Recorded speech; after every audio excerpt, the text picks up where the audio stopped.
नमस्कार। जैसा कि टीजीटी का पेपर की आप लोगों ने देखा होगा, लिस्ट आ चुकी है पेपर की, नहीं एडमिट कार्ड की। तो अब जो है बिल्कुल तैयारी में लगे ही होंगे आप लोग अच्छे से। तो मैंने सोचा कि अब जीआईसी के लिए भी तो कुछ करना ही है, तो राज्य के नीति निर्देशक तत्व के साथ पॉलिटी का मैं आज लेक्चर लेके आई हूँ। पॉलिटी आप लोगों ने बहुत सारे अच्छे अच्छे टीचर से देखी होगी, पॉलिटी पढ़ी होगी पॉलिटी, लेकिन उसको आसान तरीके से मैं आप तक पहुंचाने की कोशिश करूंगी। अगर आप मुझ पे भरोसा कर रहे हैं तो बिल्कुल मेरे साथ बने रहिए। और ये ज़्यादा बड़ा लेक्चर नहीं होगा, छोटा सा वीडियो है, इसे पूरा अंत तक देखिएगा, काफ़ी कुछ क्लियर होगा आपको नीति निर्देशक तत्वों के बारे में। तो देख लेते हैं कि आज हम पढ़ने क्या क्या वाले हैं, कंटेंट क्या है। पहली बात तो हम ये पढ़ेंगे नीति निर्देशक तत्व क्या हैं, ठीक क्या हैं, और इनका वर्गीकरण पढ़ूंगी जो कि पढ़ना है आप लोग को, और कौन कौन से भागों में ये बांटे गए हैं, समाजवादी, गांधीवादी और उदार बौद्धिक सिद्धांत, और कौन कौन से नीति निर्देशक तत्व इन तीनों के अंदर अलग अलग डिवाइड किए गए हैं।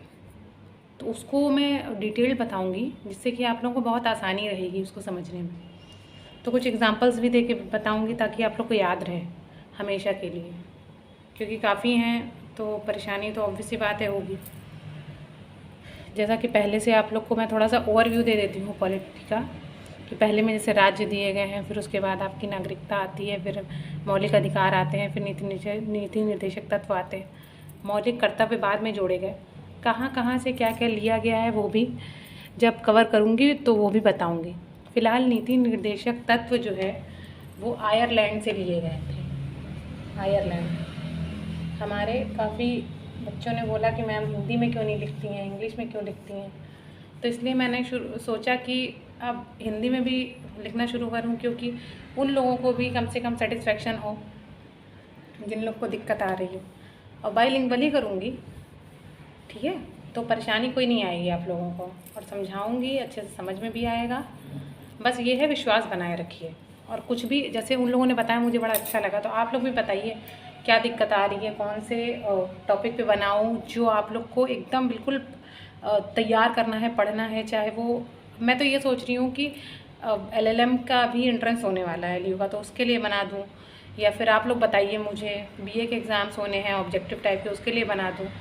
कोई भी सब्जेक्ट हो मुझे बताइए, मैं उसके लिए आप लोग के लिए लेक्चर प्रिपेयर करूँगी। और मैंने जैसा कि बोला था कि मैं खुद से भी रूबरू कराऊँगी आप लोगों को, तो बोर्ड बड़ा आ जाए तो उसके बाद मैं भी आती हूँ सामने, ठीक है। तो अब टाइम को ना गवाते हुए हम लोग चलते हैं अपने टॉपिक पे। राज्य के नीति निर्देशक तत्व, निर्देशक, नीति का मतलब नियम या कुछ ऐसी चीज़ें जो बनाना आवश्यक, निर्देशक मतलब निर्देश दे रहे हैं, बता रहे हैं, कुछ बता रहे हैं कुछ, अब कुछ तो बता रहे होंगे ना। और ये किसके हैं? राज्य के। अब राज्य ये मत समझिएगा कि यूपी के ही हैं। राज्य जब भी किसी उसमें बात करी जाती है, किसी परिप्रेक्ष्य में राज्य की बात करी जाती है, तो उसके पास 4 चीज़ें होनी ज़रूरी होती हैं, वो देश के लेवल पे देखा जाता है। जैसे आपने पढ़ी होगी 2 स्टेट पॉलिसी, अगर आप यूपी PCS या UPSC की तैयारी करें, 2 स्टेट पॉलिसी, तो 2 स्टेट पॉलिसी जो होती है, तो उसमें स्टेट का मतलब होता है देश, तो वो उसको हम लोग राज्य के तौर पर देखते हैं। यहाँ पर समझ में आ रहा होगा, शायद नहीं समझ में आ रहा होगा तो दोबारा पूछ लीजिएगा कमेंट सेक्शन में, मैं जवाब जरूर दे दूँगी। तो राज्य के जो देश को बताए कि नीतियाँ कैसे बनाओ, तो वो होते हैं राज्य के नीति निर्देशक तत्व। अब क्यों किए जाते हैं, और इसको पता है क्वेश्चन सीधा सीधा बनता है, आता है, IAS में पूछा गया, PCS में पूछा गया है कि राज्य के नीति निर्देशक तत्व जो होते हैं तो वो किस लिए यूज़ करे जाते हैं? समाज कल्याण की योजनाओं को बनाने के लिए। सीधा ऑप्शन में दिया रहेगा, आप उसको टिक कर दीजिएगा, समाज कल्याण की योजनाओं को बनाने के लिए ये। और एक और बात याद रखिएगा, ये कानूनी तौर पे प्रवर्तनीय नहीं कराए जा सकते हैं, कानूनी तौर पर प्रवर्तनीय नहीं कराए जा सकते हैं, प्रवर्तनीय नहीं, गंदा लिख रही हूँ पता है, लेकिन थोड़ा सा कर दियो, मेरी बात सुनिएगा जो मैं बोल रही हूँ। कराए जा सकते हैं, ठीक। अब उसके बाद जैसे मैंने बोला वर्गीकरण, समाजवादी, समाज वही बात समाजशास्त्र में अगर थोड़ा सा घुसूंगी। अच्छा एक चीज़ और बता दूँ, समाजशास्त्र हर चीज़ से रिलेट करता है, चाहे वो पॉलिटी हो चाहे कोई चीज़ हो। बस ये बात होती है आप एक सब्जेक्ट लेके उसको पढ़ते हैं, और मैं जो है पढ़ाना चाहती हूँ हर चीज़ से रिलेट करके समाज को, क्योंकि समाज में अगर आप रह रहे हैं तो उसमें पॉलिटी भी घुसी हुई है, उसमें हिस्ट्री भी घुसी हुई है। अब हिस्ट्री का कैसे घुसा हुआ है भाई, सड़कें बनी हैं तो वो जब बनी थी तो वो हड़प्पा कालीन में आपको पता होगा 90 डिग्रीज पे काटती थी। अगर पढ़ा होगा, नहीं पढ़ा होगा तो वो भी पढ़ाऊँगी, ठीक। तो वो 90 डिग्रीज पे काटती थी, तो आज भी उसका मॉडल लेके चलें, लेकिन आज भी हम लोग इतने ज़्यादा नगरीकरण सभ्यता पे नहीं हो पाए। सोचिए 90 डिग्री नहीं कटवा पाते। देख लीजिए दिल्ली में पानी भरा हुआ है, पूरा पानी पहुंच गया हर जगह, 80-100% पानी पहुंच गया, वहाँ की सरकार ने पहुंचा दिया। आपने देखा होगा एक वीडियो वायरल हो रहा है, तो वो गलत चीज़ है, ठीक है। तो उस तरह से नहीं ड्रेनेज सिस्टम हमारा बना, उस ज़माने में बना हुआ था। तो ये समाजवादी, मुंबई में देख लीजिए क्या हालत है, इतना पानी भरा हुआ जिसकी कोई लिमिट ही नहीं है। हर बार बाढ़ आती है, हर बार पानी भरता है, हर बार चीज़ें होती हैं, लेकिन वही चीज़ें चलती हैं, ठीक है। खैर उसमें अंदर नहीं ज़्यादा घुसना है मुझे, ज़्यादा घुस जाऊँगी तो फिर बहुत ज़्यादा ही बोलती चली जाऊँगी। तो समाजवादी का मतलब होगा समाज से रिलेट करना, हर चीज़ को समाज से रिलेट करके मैं पढ़ाऊँगी। हिस्ट्री हो, ज्योग्राफी हो, लॉ हो, कुछ भी हो, कोई भी सब्जेक्ट हो दुनिया का, ठीक। इकोनॉमिक्स हो, कुछ भी आप लोग कहिए तो मतलब क्या पढ़ाना है मैडम, क्या टॉपिक है, आप टॉपिक बताइए। ज्वलंत मुद्दे भी उठाऊंगी। एक्चुअली समय की कमी होती है, नहीं तो मैं ये सोचती थी कि 2-2 3-3 वीडियो डालूं। आप लोग देखिए उसको, बहुत फ्रूटफुल होगा आपके लिए, ये जानकारी के लिए भी, सामान्य जानकारी के लिए भी। मैं ज़्यादा बातें करने लगती हूँ तो वो एक्स्ट्रा हो जाता है। फिर आगे आते हैं हम लोग समाजवादी सिद्धांत के बारे में। समाजवादी समाज के बारे में बताता है। फिर इसमें देखिए हमने लिखा आर्टिकल 38। अब आर्टिकल 38 क्या कहता है? आर्टिकल 38 कहता है कि आर्थिक और सामाजिक न्याय, सामाजिक व्यवस्था सुनिश्चित करना, आय की प्रतिष्ठा को बनाए रखना। कोई इंसान कैसे भी कमा रहा हो, कुछ भी करके कमा रहा हो, उसकी प्रतिष्ठा को बनाए रखना चाहिए हम लोगों को। फिर सभी नागरिकों को जीविका उपार्जन के लिए सामान्य उत्पादन, धन संकेंद्रण को रोकना। धन संकेंद्रण को रोकना मतलब जैसे किसी एक ही आदमी, अब यहाँ पे किसका सिद्धांत लग गया? मार्क्स का सिद्धांत लगाया इन लोगों ने। देखिए कैसे रिलेट कर रही हूँ। तो धन संकेंद्रण को रोकना। अगर आपसे कोई पूछे सोशियोलॉजी पढ़ी, क्या किया भाई? सोशियोलॉजी को कैसे रिलेट करेंगे? पढ़ने का मतलब केवल पढ़ नहीं लेना होता, पढ़ने का मतलब होता है उसको और सब्जेक्ट के साथ को रिलेट करके समाज में आगे जाना और बच्चों को बताना। और जितनी भी लड़कियां खासकर देख रही हैं, आप लोग अच्छे से पढ़िए, बहुत अच्छे से पढ़िए, क्योंकि आप ही आगे शिक्षित करेंगी समाज को। उसमें KGF में एक डायलॉग नहीं है, माँ योद्धा होती है, तो माँ योद्धा है तो योद्धा अगर सोचिए सब बच्चों को तैयार करेगी तो देश ही एक योद्धा हो जाएगा ना। तो फिर सेना में अलग से ट्रेनिंग देने की ज़रूरत बाद में पड़ेगी, पहले आप घर ही के लेवल पर ट्रेनिंग दे देंगे तो बाकी के देश जो है खुद ही सोचेंगे। जब भारत ऑब्वियस सी बात है इतना अच्छा देश है तो इंटरनल लेवल पे इतना ट्रेनिंग हो चुकी, तो फिर क्या ही उसके लिए कमी बची। फिर आते हैं गांधीवादी सिद्धांत। गांधीवादी सिद्धांत से हम जाते हैं गांधी जी पे। जैसे हमने खेड़ा चंपारण बताया था, अब गांधी जी सब समाज कल्याण के लिए काम करते थे।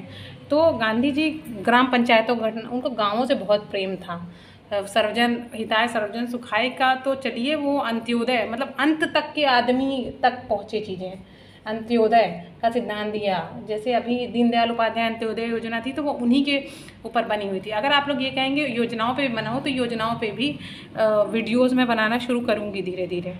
और उनका ये था नशीली चीज़ों का सेवन ना करें। आपको गुड़ वाली कहानी उनकी पता होगी कि एक बच्चा गुड़ खाता था तो उनको लेकर के आई उनकी माँ, तो कहने लगे गांधी जी कि आप 1 हफ्ते बाद लेके आइएगा। तो 1 हफ्ते बाद जब वो लेकर आए हैं तो कहने लगे बेटा गुड़ नहीं खाना। जब कहने लगे यही बात कहनी थी, आप पहले ही बोल देते। कहने लगे जब मैं खुद खाता था गुड़, जब वो खुद गुड़ खाते थे तो वो कैसे रोक सकते थे? सीधी बात है। आज सब माँ बाप कह रहे हैं मोबाइल मत चलाओ, मोबाइल फ़ोन मत चलाओ। क्यों नहीं चलाएगा बच्चा? आप खुद चला रहे हैं तो बच्चा भी तो चलाएगा। तो अपनी मेंटालिटी को ठीक करिए, बच्चे की मेंटालिटी अपने आप ठीक हो जाएगी। बच्चा चिल्लाता है, आप क्या करते हैं? आप लोग भी तो खुद ही चिल्लाते हैं। फिर नेक्स्ट आता है 43B 46 में अनुसूचित जाति और जनजाति। जैसे अस्पृश्यता मैंने पढ़ाया था, टच मी नॉट, अनटचेबल, दलित। तो गांधी जी को बहुत प्यारे थे, हरि के जन उन्होंने नाम दिया था। तो उन्होंने कहा था सब बहुत गलत है, ठीक। फिर उदारवादी बौद्धिक अब शहरों के पास जाने लगे। इस सिद्धांत में शहरों के पास जाने लगे, शहर से रिलेटेड चीज़ें, मतलब शहरों में लोग कैसे हैं, बहुत वेल मेंटेन्ड हैं, बहुत डेवलप्ड हैं, तो इस तरह की चीज़ें होने लगी। तो भारत के समस्त नागरिकों को समान सिविल संहिता मिलेगी। पर्यावरण की रक्षा करो। जो भैया पेड़ काटे दे रहे हो तुम लोग, तो कैसे जिएगा इंसान? जलवायु परिवर्तन क्यों हो रहा है? अब जलवायु परिवर्तन से देखिए याद आया कि इकोलॉजी पे भी वीडियो बनाऊंगी मैं। अगर आप लोग बस बोलते जाइए क्या किस टॉपिक पे मैं वीडियो बनाऊँ। फ़िलहाल मैं जो बना रही हूँ तो बना ही रही हूँ, आप भी बताइए, मुझे सजेस्ट करिए तो मैं बिल्कुल सामने लेकर के आऊँगी। फिर नीति निदेशक तत्व में कुछ चीज़ें भी जोड़ी गई थी। 44वां संशोधन हुआ, 2002 में संशोधन हुआ, फिर उसके बाद 2011 में 97 आया संशोधन जो था सहकारी समितियों के बारे में, 43B जोड़ा गया उसमें, 43B संशोधन भी अलग से बताऊंगी। अभी वीडियो ज़्यादा लंबा हो जाएगा तो इसलिए मैं नहीं चाह रही हूँ कि इसको करूँ। तो फिर अब आगे हम लोग कल किया जाए, और तब तक के लिए धन्यवाद और नमस्कार। खुश रहिए और ज़्यादा से ज़्यादा इस वीडियो को बढ़ाइए, और आप लोग भी इसको पढ़िए, बहुत फ़ायदेमंद है आपके लिए और पीजीटी के लिए, सोशियोलॉजी के लिए, जनरल नॉलेज के लिए बहुत अच्छा टॉपिक है। धन्यवाद।